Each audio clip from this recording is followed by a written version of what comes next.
Hey guys, welcome to the channel Rockin' the Country. I'm Don. I'm styling my Bowling Green Falcons hat that David Baumer himself sent me about a year or two ago.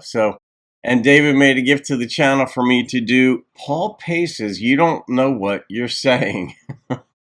I have a feeling this isn't going to be funny, that this is actually going to be poignant, maybe serious about an impending breakup or something, but a title like that could go anywhere. So David, thank you for this gift and this request, my friend. I take it I don't want to say recovered from, but gotten back in the groove after like 2-3 weeks ago, you were on your 20th anniversary trip with your wife, which is awesome. So I hope things are going fantastic still. All right, you don't know what you're saying. Paul Pace. And I did one other reaction to Paul, and that was courtesy of David also. As I recall, I liked it a lot. All right, let's see who Paul has this time around. Here we go.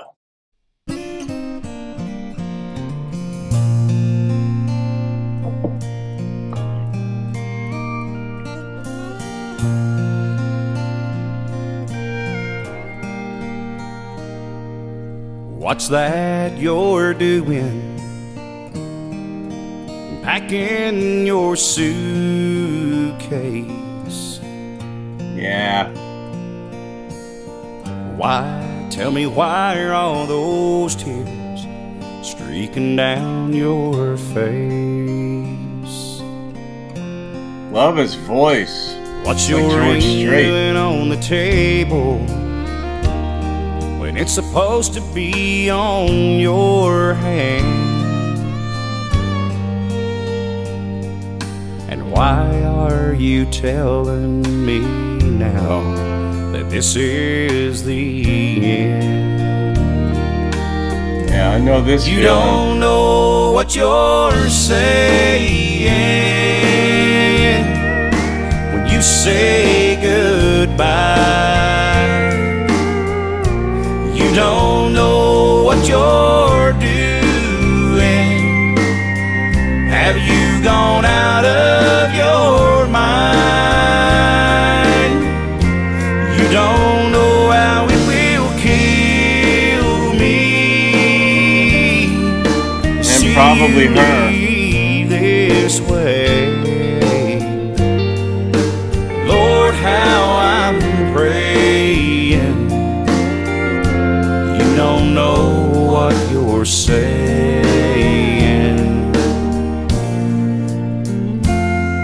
Like someone who's gone crazy, talking out of their head. Piano. You're saying things here lately you wish you hadn't said. It's likely. We've got so definite. much more at stake here than just you and I. Let's keep this family together. Yeah. And give it one more try. 'Cause you don't know what you're saying when you say goodbye. Wonder how old the kids You don't know are. what you're doing. Have you gone out of your mind?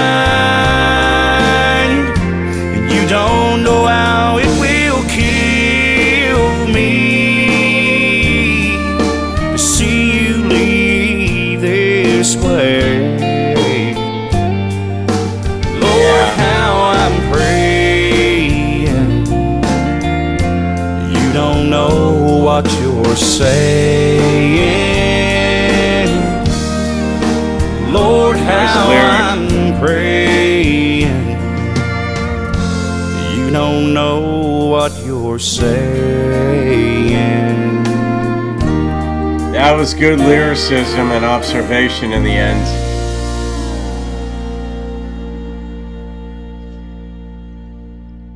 You know, at first when he was saying, in the beginning of the song that you don't know what you're saying, I thought that was a little presumptuous. Maybe she did.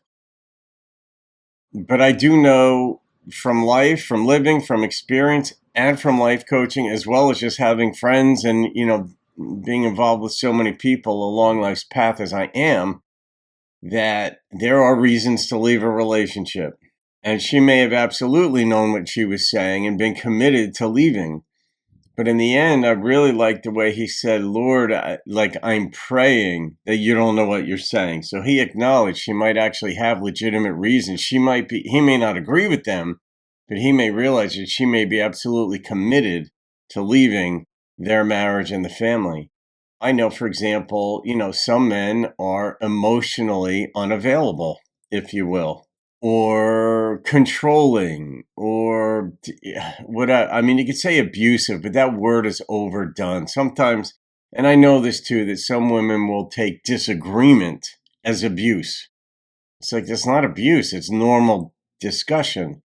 But for the most part, if a guy is abusive verbally or physically or whatever, she's going to go. It's just going to be a matter of time. There's only so much a human being can take. And you go into a marriage, for example, with expectations of affirmation and good moments along the way. But if somebody just turns negative, for example, and women do this too, and men can do this as well, where their views of the world, they're kind of like skewed toward the negative. And those are the ones that just become grumpy old men and women when they get older, like, oh, the government's out to get you. Oh, those doctors, they don't know what they're doing. Oh, those businesses are trying to get you. Oh, the younger generation, like everything has a negative spin on it.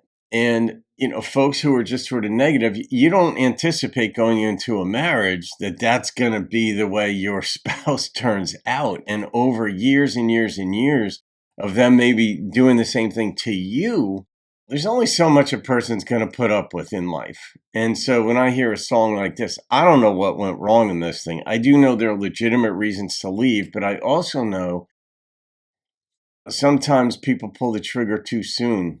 And they think that, oh, it's going to be way better if I leave. And then it turns out not to be. And then they regret that decision. And I know people too who thought they absolutely detested their spouse. And then some years later, they were like, I think I made a mistake. And it's like they realized they were the problem. They themselves were the problem. And that's the rub here. And that's what's going on in this song, where in the beginning, he's saying, you don't know what you're saying. And then in the end, he was like, I hope you don't know what you're saying. Meaning, I hope you don't really believe that leaving the family is the right thing to do.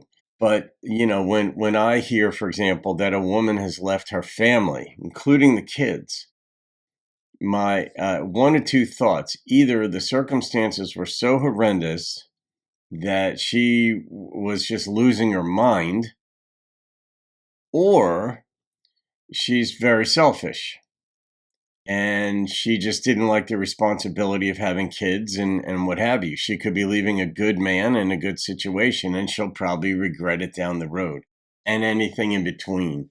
So in this song, I just feel for it. David, yeah, this song just depicts a bad scenario, obviously, and his pain. Let's give it one more try. And that's really, really good request. Give it one more try and go to counseling, do whatever you need to do to sort of figure out. And you have to be open to change. Like the guys, the character represented in this narrative here, the man, he's got to be willing to take a look at himself as to what he might be doing that makes her want to leave. Maybe nothing wrong. She might say, you're a wonderful man. I want a different life. Then it's scary.